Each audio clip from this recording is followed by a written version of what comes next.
Top quality और consistent performance के लिए सिर्फ सिल्वर पंप्स। टॉप क्वालिटी और कंसिस्टेंट परफॉर्मेंस के लिए सिर्फ सिल्वर पंप्स, नाम याद रखना। बीड जिल्ह्यामध्ये संतोष देशमुख हत्या प्रकरण मोठ्या प्रमाणात गाजलं। त्यामुळे संपूर्ण राज्यभर वादंग निर्माण झाला। कॅबिनेट मंत्र्यांना सुद्धा राजीनामा द्यावा लागला आणि ह्या सगळ्या बीडमध्ये झालेल्या हत्याकांडानंतर आता मात्र महादेव मुंडे हत्या प्रकरण जे आहे ते चर्चेमध्ये आलेले असल्याचं आपल्याला पाहायला मिळतंय आणि महादेव मुंडे यांच्या पत्नी ज्ञानेश्वरी मुंडे यांनी आज आत्महत्येचा प्रयत्न केलाय। आपल्यासोबत बीडचे खासदार बजरंग बाप्पा सोनवणे आपल्या बरोबर आहेत। बजरंग बाप्पाजी, सातत्यानं बीडमध्ये हत्या प्रकरण वाढतच चालली आहे। संतोष देशमुख हत्या प्रकरणापूर्वीच महादेव मुंडेंची हत्या झालेली होती, परंतु आता न्याय मिळत नाही म्हणून ज्ञानेश्वरी मुंडे त्यांच्या पत्नी आहेत त्या मात्र आत्महत्या करताना पाहायला मिळतात। ज्ञानेश्वरी ताईंना पहिल्यांदा त्यांच्या जीवितास त्यांना दीर्घ आयुष्य लाभो अशी मी ईश्वरचरणी प्रार्थना करणार आहे, कारण त्यांच्या प्रकृतीची काळजी आहे। बीड जिल्ह्याचा खासदार लोकप्रतिनिधी या नात्याने त्यांची पहिल्यांदा प्रकृती ठीक हो अशी ईश्वरचरणी प्रार्थना करतो। आणि बीड जिल्ह्यामध्ये कायदा व सुव्यवस्था हा प्रकारच राहिलेला नाही। बीड जिल्ह्यामधील हे जी महादेव मुंडे प्रकरण आहे ते संतोष अण्णा देशमुख मर्डरच्या अगोदरचं प्रकरण आहे। तेव्हापासून ते न्यायासाठी झगडतायत। आदरणीय आमच्या ज्ञानेश्वरीताई त्यांनी एकदा SP साहेबांना भेटल्यात, त्याच्यानंतर आपले जिल्हाधिकारी साहेबासमोर उपोषण केलं, लेखी दिलं, पण आमच्या जिल्हाधिकारी महोदयांनी किंवा आमचे पोलीस अधीक्षक आहेत यांनी त्यांना न्याय दिला नाही आतापर्यंत। आणि मग यांना न्याय देताना काय अडचण आहे हेच कळत नाही। जिल्हाधिकारी आपले पोलीस अधीक्षक यांनी सांगितलं की SIT नेमतो, जी चौकशीतली माणसं आहेत ते बदलतो, कारण चौकशीला जे माणसं दिले होते त्याच माणसांनी आरोपींना सोडले असं त्या आदरणीय आमच्या ज्ञानेश्वरीताईंचा आरोप होता। तर त्या आमच्या भगिनीला न्याय मिळाला पाहिजे। महादेव मुंडे यांचं जी खून आणि मर्डर झाला असं त्यांचं म्हणणं आहे, त्या दृष्टिकोनातून बीड जिल्ह्यामधील असे बरेच असंख्य प्रकार आहेत, या प्रकरणावर कुठंतरी प्रकाश पडला पाहिजे अशी माझी एक लोकसभेचा प्रतिनिधी या नात्यानं बीड जिल्ह्यातला प्रमुख याच्यातून म्हणून माझी एक मागणी आहे की बीड जिल्ह्यामध्ये न्याय व सुव्यवस्था पूर्वपदावर आणण्यासाठी माननीय मायबाप सरकारचे जे मुख्यमंत्री आहेत, सरकारमधले प्रमुख आहेत, महाराष्ट्राचे प्रमुख आहेत आणि त्यांच्याकडे गृह खातं आहे। एवढंच नाही तर बीड जिल्ह्याचं पालकत्व आदरणीय आमचे अजितदादा पवार साहेब यांच्याकडे आहे। दोघंही सरकारमधले प्रमुख नेते आहेत। 1 नंबर 2 नंबरचं खातं प्रमुख पदावर असणारे दोन्ही नेते बीड जिल्ह्याशी त्यांचे संबंध येतो। तरी मला वाटतं की पालकमंत्र्यांनी सुद्धा याच्यात लक्ष घातलं पाहिजे, मुख्यमंत्र्यांनी सुद्धा गृह खातं त्यांच्याकडे असल्यामुळे त्यांनी लक्ष घातलं पाहिजे आणि हे आमच्या ताईंना तर न्याय दिला पाहिजे। पण बीड जिल्ह्यामध्ये गुन्हेगारी प्रवृत्ती कुठं थांबलेली नाही आहे। मी संतोष अण्णा देशमुखच्या प्रकरणात बोलताना वेळोवेळी सांगितलं आहे की ह्या 7-8 लोकांना अटक करून हा विषय संपणार नाही। 100-200 लोकांची ही बीड जिल्ह्यात एक टोळी आहे, यांच्या सर्वांवर मोकोका लावा, पण शासनानं किंवा म्हणजे पोलीस अधीक्षक यांनी याच्यावर लक्ष घातलं नाही, त्याच्यामुळे ह्यांना न्याय मिळत नाही। असं त्याच्यामुळं न्याय मिळत नाही म्हणून ते खूप न्यायाच्या प्रतीक्षेत असणारी ही आमची भगिनी आहे। आणि असे बऱ्याच भगिनी असतील किंवा बरेच आमचे बंधू असतील किंवा बरेच आमचे वयोवृद्ध लोक असतील की आम्हाला न्याय पाहिजे म्हणतात, पण मायबाप सरकार त्यांना न्याय देऊ शकत नाही। तर बीड जिल्ह्यातल्या जनतेच्या वतीनं माझी मायबाप सरकारला विनंती आहे की या माझ्या सर्व बांधवांना, सर्व आमच्या भगिनींना किंवा आमच्या सर्व वरिष्ठांना न्याय द्यावा हीच कळकळीची विनंती। परंतु बाप्पा, तुम्ही या बीडचे खासदार आहात, परंतु ज्यावेळेस संतोष देशमुख हत्या प्रकरण झालेलं त्याच्यानंतर बीडमध्ये एक मोठी जनसभा झालेली होती। त्या जनसभेमध्ये देखील त्या संपूर्ण सभेमध्ये ज्या लोकांची हत्या झाली आहे त्या लोकांचा पाडा वाचून दाखवलेला होता। आता संतोष देशमुखांच्या संदर्भात न्याय मिळवण्यासाठी तत्परता लोकप्रतिनिधींनी दाखवली, तर इतर जी लोक ज्यांची हत्या झाली आहे त्या लोकांसाठी देखील तशाच पद्धतीने लढा जो आहे तो उभा केला जाणार। बीड जिल्ह्यातली कायदा व सुव्यवस्था पूर्वपदावर यावी याच्यासाठी जे काही सर्वस्वी करावं लागेल ते करण्यासाठी बीड जिल्ह्याचा खासदार म्हणून माझी जबाबदारी आहे आणि मी ती 100% करणार।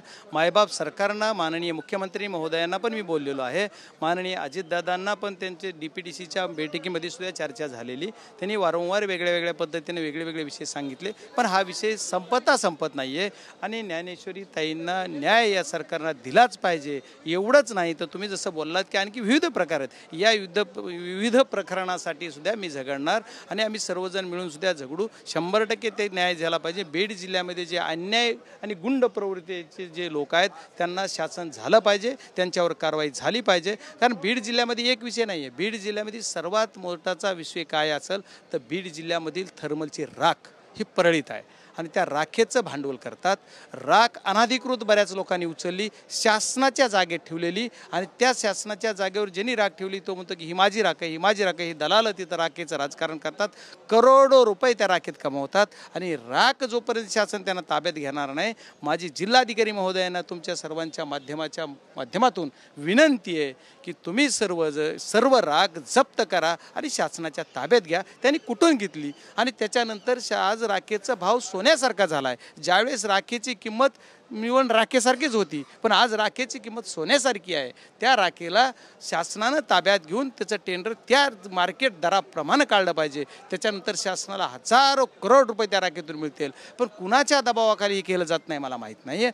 माननीय जिल्हाधिकारी नवीन आलेले आहेत, माननीय पोलीस अधीक्षक नवीन आलेले आहेत. या दोघांना माझी विनंती आहे की म्हणजे पोलीस प्रशासनामधले जे आता जिल्हा अधीक्षक आहेत त्यांना सुद्धा मी वारंवार म्हणलं की जिल्हाध्यक्ष साहेब पोलीसचे जे आहे ते की तुम्ही जे काही भ्रष्ट अधिकारी ज्या ठिकाणावर बसलेत त्यांच्या वारंवार आम्ही माध्यमाची बोलून सुद्धा तक्रारी केलेल्या, वारंवार बोललेलो, पण तुम्ही त्याच्यातल्या जे भ्रष्ट अधिकारी आहेत त्या अधिकाऱ्यांची कुठंही त्यांनी बदली केलेली नाही. आता बदलीची एवढी मागणी असताना पोलीस यंत्रणेमध्ये बदली करण्यासाठी त्याला 3 वर्षाचा 4 वर्षाचा असा काही क्रायटेरिया नाही आहे.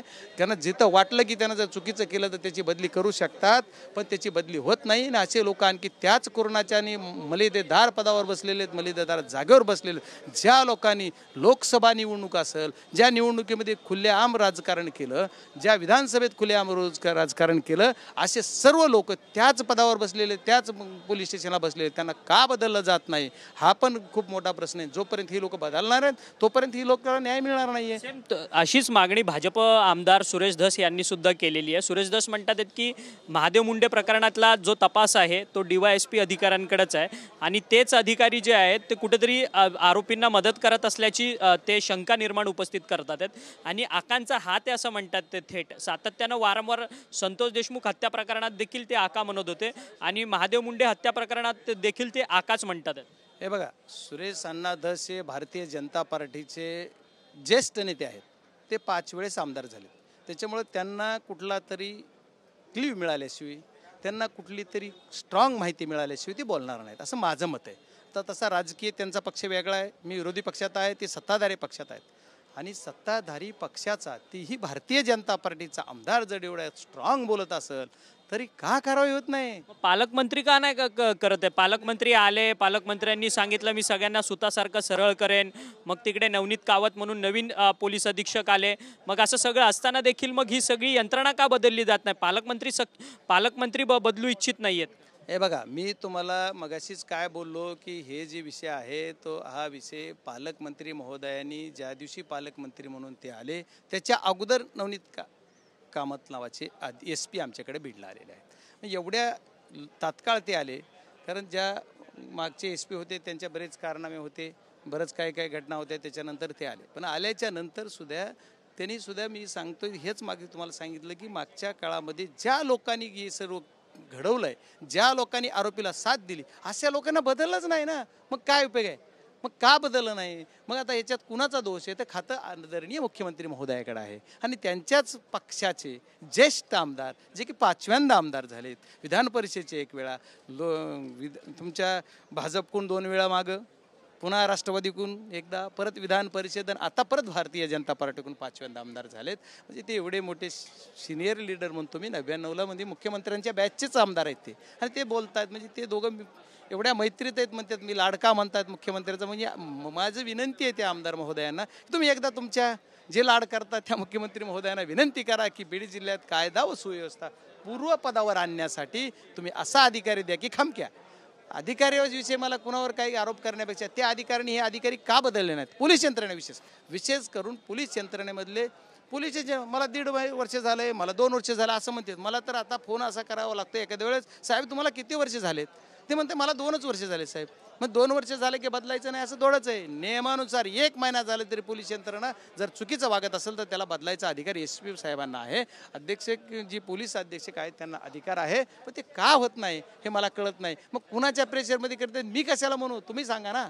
तुम्हीच मीडियाचे सर्व म्हणजे लोकशाहीमधले ह्याच्या चौथा आधारस्तंभ जे म्हणून तुम्हाला बघितलं जातं तुमच्या मीडियाला, तुम्ही सांगा आम्हाला की कुणामुळे होते, आम्हालाच कळू द्या.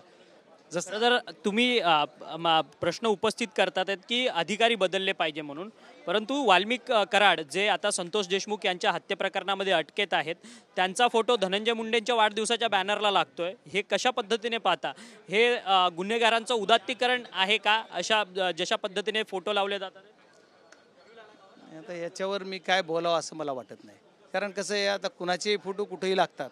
त्याच्यामुळं आता आदरणीय धनंजय मुंडे साहेबांनी एक पोस्ट बघितली मी त्यांची फेसबुकला. मी जास्त फेसबुकच्या सोशल मीडियाच्या नादात नसतो, पण तरी त्यांची पोस्ट बघितली मी 14 तारखेला. आणि त्या पोस्टमध्ये ते लिहिलं नव्हतं की कुणीही बॅनरबाजी करू नका, कुणीही कुठं पोस्टर लावू नका, मला कुणीही करू नका, मी काहीतरी कुठल्या तरी ह्याला जाणार म्हणले. काय करायला जाणार होते? आता आम्ही तपश्चर्या म्हणतो तसं ते काय करायला, विपासना करायला जाणार. मला ते ऐकायचं तुमच्याकडून, ते विपासना करायला जाणार आहे असं ते बोलले. आणि तोपर्यंत सगळे पोस्टर बीड जिल्ह्यामध्ये सगळे बॅनर आणि पोस्टरनं भरला होता जिल्हा. म्हणजे सगळं लावायचं झाल्यावर सांगितलं साहेबांनी आमच्या.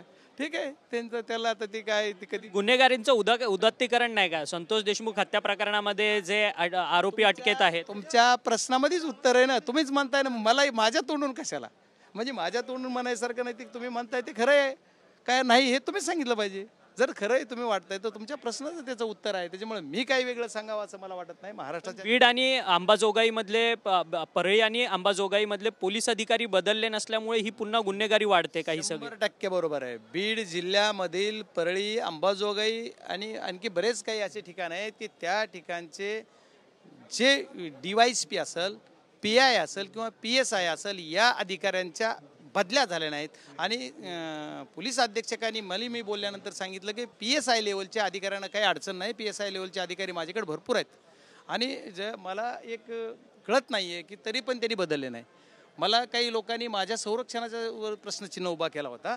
त्याच्यामुळं सगळ्यांकडून SPनी एक मागं पत्र, इथून सेक्रेटरीने पत्र गृह विभागानं दिलं होतं आणि त्याच्यात सांगितलं होतं की खासदारांना संरक्षण देण्याची आवश्यकता आहे का.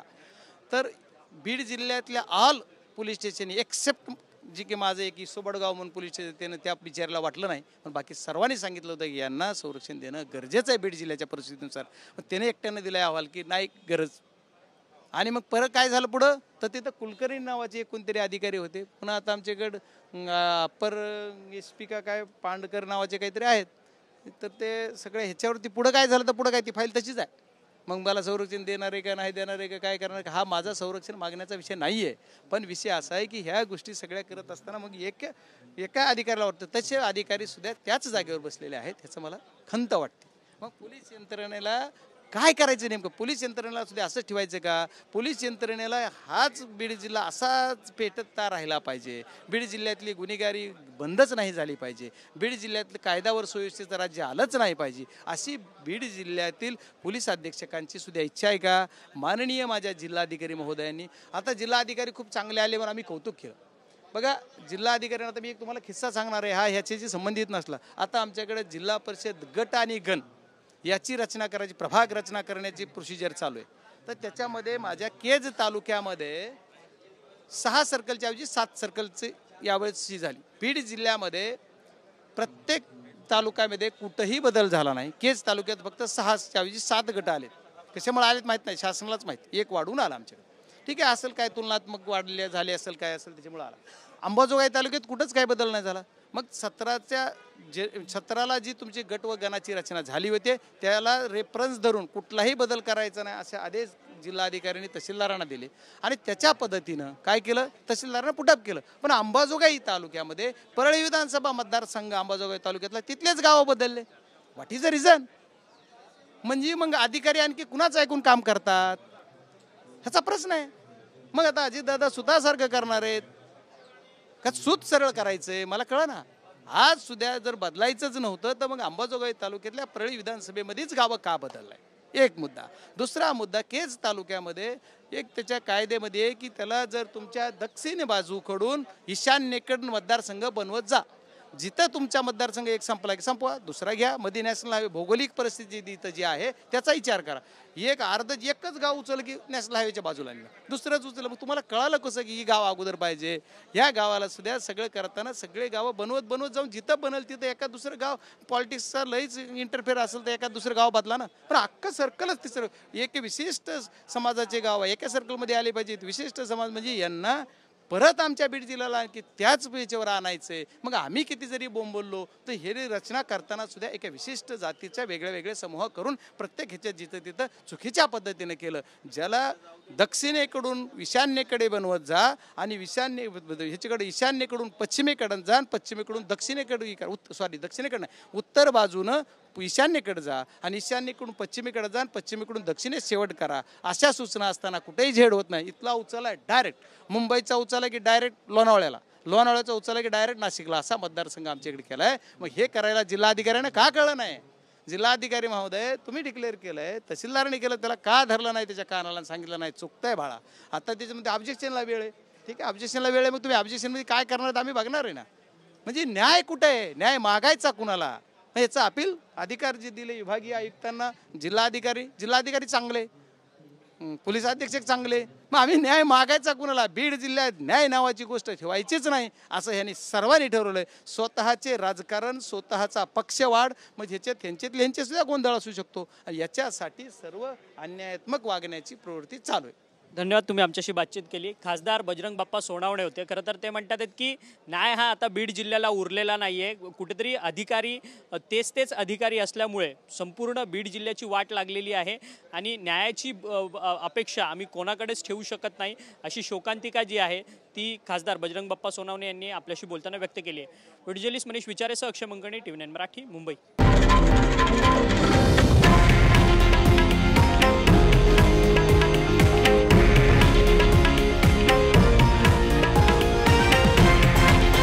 हे आहे देशातील नंबर 1 न्यूज नेटवर्क आणि आपण पाहत आहात TV9 मराठी, एकमेव.